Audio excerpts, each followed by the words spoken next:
प्रेरणास्पद कथाएं YouTube channel पर मैं धनंजय जैन आप सभी का हार्दिक अभिवादन करता हूं। दोस्तों, सिंहासन बत्तीसी में सबसे पहले रत्नमंजरी जो कि पहली पुतली थी, उसने महाराज विक्रमादित्य के बारे में बताकर राजा भोज को अयोग्य साबित कर दिया। दूसरे दिन चित्रलेखा ने अपनी विचित्र कहानी सुनाकर, जो कि महाराज विक्रमादित्य से संबंधित थी और हकीकत थी, उन्हें भी अयोग्य ठहरा दिया। तीसरे दिन की बारी आई। महाराज भोज जैसे ही सिंहासन के ऊपर अपना सीधा पैर रखकर चढ़ने के लिए उद्यत हुए, तो चंद्रकला नाम की तीसरी पुतली ने कहा कि महाराज रुकिए, आपने महाराज विक्रमादित्य जैसे कोई काम किए हैं क्या? यदि नहीं तो आपको कोई हक नहीं है इस सिंहासन के ऊपर अधिष्ठित होने का। राजा भोज ने कहा, तुम क्या बात करती हो? ऐसे कौन से काम महाराज विक्रमादित्य ने कर लिए जो मैं नहीं कर सकता? चंद्रकला ने कहा कि सुनिए, एक बार भाग्य और पुरुषार्थ इन दोनों के अंदर विवाद छिड़ गया और विवाद धीरे धीरे इतना बढ़ गया कि उसका हल असंभव सा हो गया। सभी अपना अपना पक्ष रख रहे थे। दोनों सभी के सामने भाग्य कहता था कि मेरे बिना सब कुछ असंभव है, मैं चाहूं तो रंक को राजा बना दूं और राजा को फकीर बना दूं। और पुरुषार्थ कहता था कि मैं भी अपने पुरुषार्थ से, मेहनत से, उद्यम से, परिश्रम से गरीब को अमीर बना दूं। पुरुषार्थ के बिना सब कुछ असंभव है। खाने की थाली परोसी हुई है, भाग्य में अच्छा खाना लिखा हुआ है, पर पुरुषार्थ ने कहा खाने का परिश्रम ही नहीं करेंगे, कौर को उठाकर मुंह में डालेंगे ही नहीं, चबाएंगे ही नहीं, तो क्या पेट भर जाएगा? हर तरह से अपनी अपनी दलीलें दोनों दिए जा रहे थे। झगड़ा समाप्त होने का नाम ही नहीं ले रहा था। आखिर भाग्य और पुरुषार्थ दोनों देवराज इंद्र के पास पहुंच गए और अपनी समस्या रखी, हम दोनों में श्रेष्ठ कौन? देवराज इंद्र ने दोनों पक्षों की बात सुनी, पर देवराज इंद्र भी असमंजस में पड़ गए कि किसको सही कहूं, कौन श्रेष्ठ है। दोनों पक्षों की बात सुनते सुनते उन्हें लग रहा था कभी कभी कि नहीं, भाग्य सही कह रहा है, और पुरुषार्थ जब अपना पक्ष रखता था तो लगता था कि नहीं, पुरुषार्थ सही कह रहा है। देवराज इंद्र भी उस समस्या का समाधान देने के लिए निरुत्तर हो गए। उनको जवाब नहीं देते बन रहा था कि तुम दोनों में श्रेष्ठ कौन। आखिर उन्होंने कहा, एक काम करो, तुम दोनों उज्जैनी नगरी के अंदर चले जाओ, वहां पर महाराज विक्रमादित्य रहते हैं, वे जरूर तुम्हें समुचित न्याय देंगे। तुम दोनों में से कौन श्रेष्ठ है, वो दूध का दूध और पानी का पानी कर देंगे, और तुम्हें उनके न्याय से प्रसन्नता भी होगी। तुम्हें यह नहीं महसूस होगा कि मुझे नीचे दिखा दिया, मेरी अयोग्यता स्थापित कर दी, मैं अकर्मण्य हूं, मेरा तो कुछ वर्चस्व ही नहीं, इस तरह की भावना भी तुम्हारे मन में नहीं आएगी। वो समुचित न्याय करेंगे। भाग्य और पुरुषार्थ दोनों महाराज विक्रमादित्य के राजभवन के अंदर एक साधारण पुरुषों का वेश धारण करके पहुंच गए और उन्होंने न्याय मांगा। महाराज विक्रमादित्य भी समीचीन उत्तर नहीं दे पा रहे थे।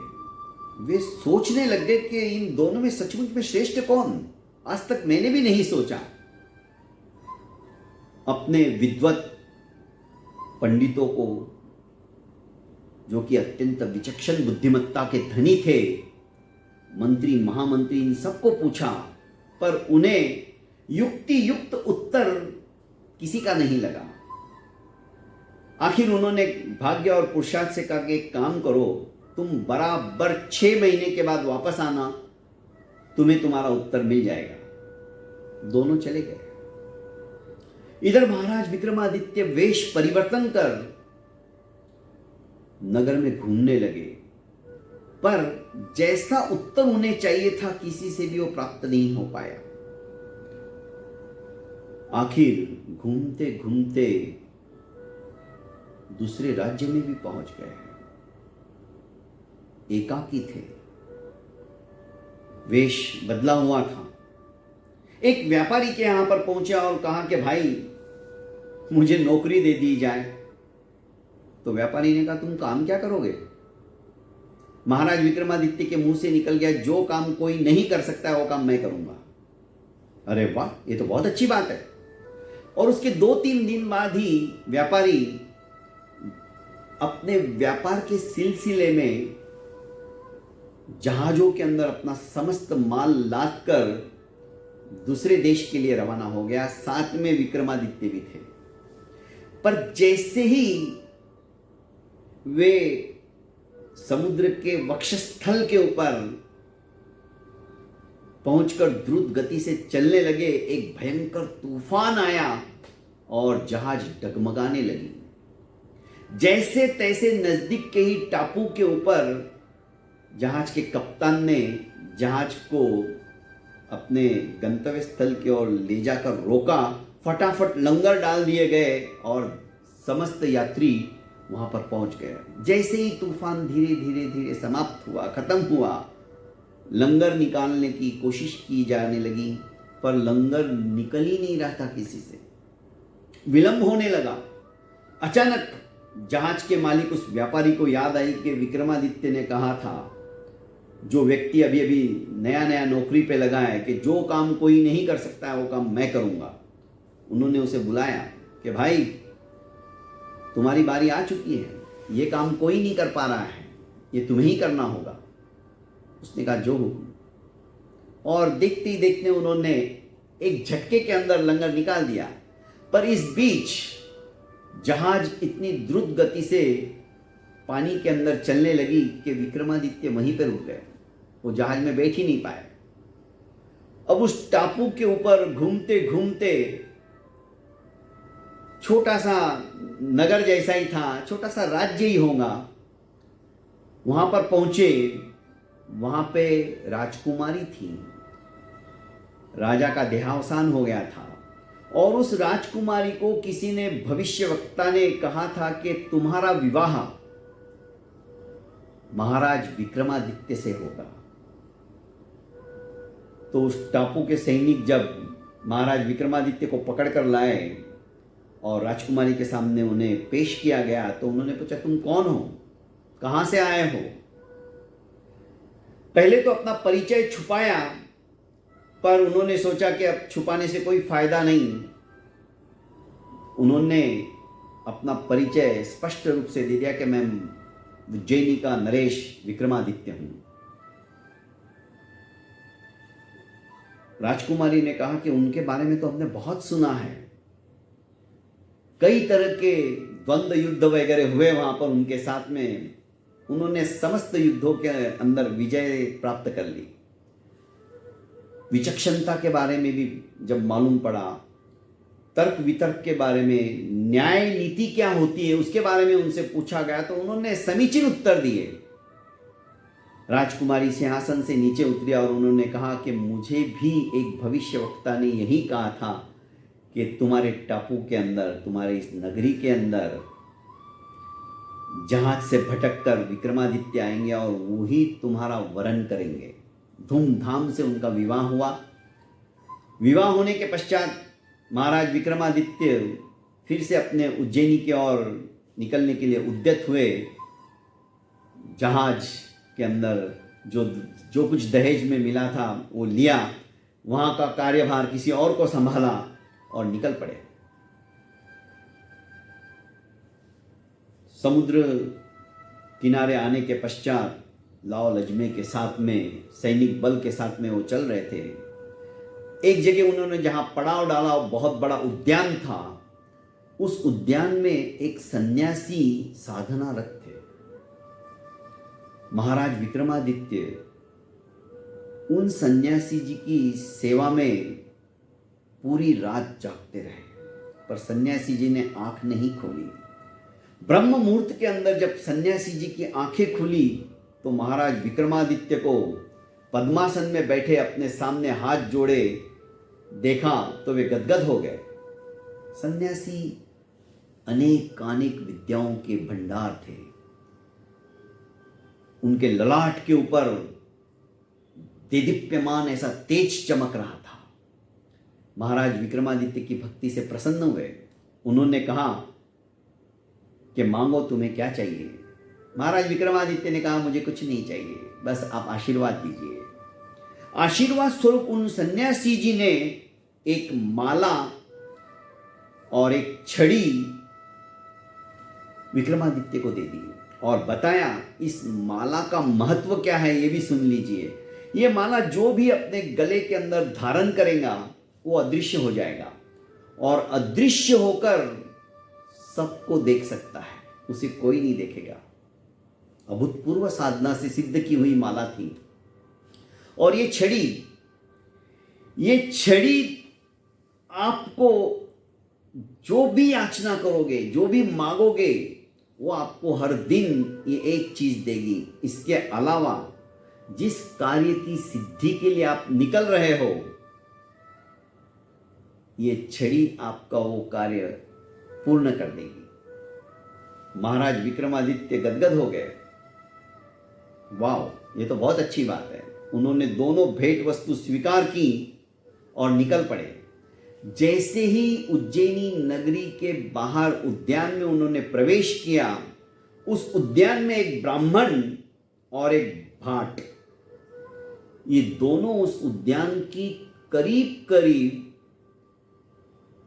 6 साल से देखरेख कर रहे थे, साल संभाल कर रहे थे। और महाराज विक्रमादित्य ने ही उनको रखा था, पर महाराज विक्रमादित्य भूल गए थे।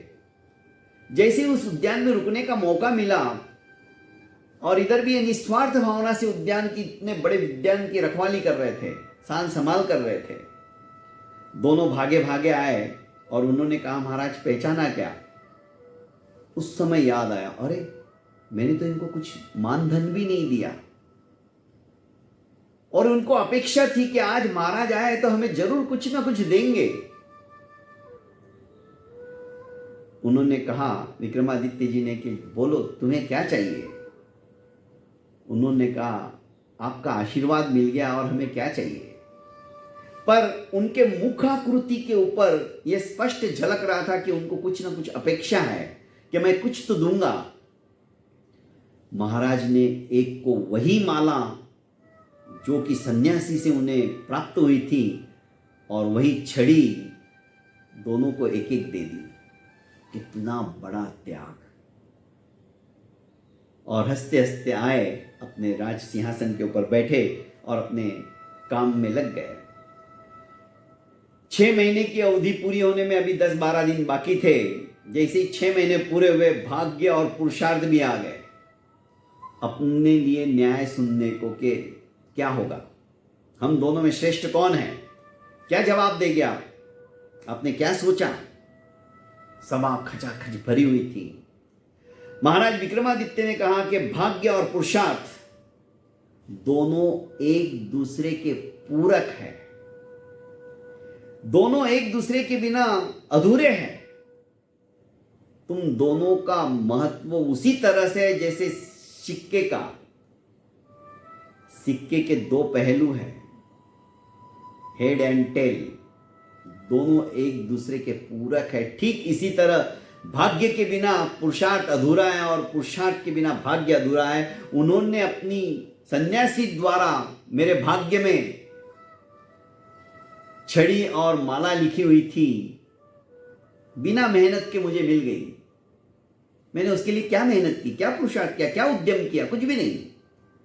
पर वो ब्राह्मण और भाट 6 साल से मेरे उद्यान के अंदर पुरुषार्थ कर रहे हैं,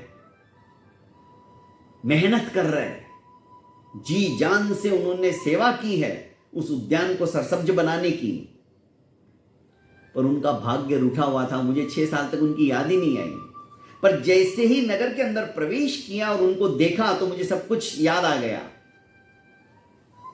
तो वो चीज मैंने उन दोनों को दे दी। अर्थात भाग्य और पुरुषार्थ दोनों एक दूसरे के पूरक हैं, एक दूसरे के बिना दोनों अधूरे हैं। दोस्तों, चंद्रकला ने महाराज भोज से कहा, राजन, क्या तुम्हें ऐसी अद्वितीय शक्ति प्राप्त हो जाए, छड़ी और माला जो कि अच्छे अच्छे को नहीं मिलती, आप इस तरह से उसको दान में लुटा दोगे? क्या आपके अंदर इतनी दान की वृत्ति है? क्या आप इस तरह से नौकरी करने के लिए, एक राज सिंहासन के अधिपति होने के बावजूद एक समस्या का समाधान करने के लिए वेश परिवर्तन करके इस तरह से घूमोगे, एक नौकर की तरह नौकरी करोगे, और उससे भी जो हासिल चीज है दान में मिली देखने के बाद आप उसको भूल जाओगे कि कोई बात नहीं, इतनी अमूल्य निधि आपने हंसते हंसते दे दी। क्या ये गुण आपके अंदर है? तो आप सहर्ष इस सिंहासन के ऊपर अधिष्ठित हो जाइए। राजा भोज अपने कदम सिंहासन से थोड़ी दूरी पर ले लेते हैं और सोचने लग जाते हैं कि सचमुच में महाराज विक्रमादित्य अद्वितीय थे। चौथे दिन फिर सोचते हैं कि चलो आज तो मैं सिंहासन के ऊपर अधिष्ठित हो ही जाऊंगा, बैठ ही जाऊंगा। पर चौथे दिन कामकंदला नाम की जो चौथी पुतली रहती है वो कौन सी कहानी सुनाने लग जाएगी, और चौथे दिन भी राजा भोज उस सिंहासन के ऊपर बैठ नहीं पाएंगे। ये तो सुनने के पश्चात ही दोस्तों पता चलेगा। आज के लिए इतना ही काफ़ी है। कल फिर इसी वक्त इसी समय में हम मिलते हैं। तब तक के लिए मैं इजाज़त चाहता हूँ। और आपने अभी तक मेरे इस प्रेरणास्पद कथा यूट्यूब चैनल को लाइक एवं सब्सक्राइब नहीं किया है तो कर लीजिए और ज़्यादा से ज़्यादा इसे शेयर कीजिए।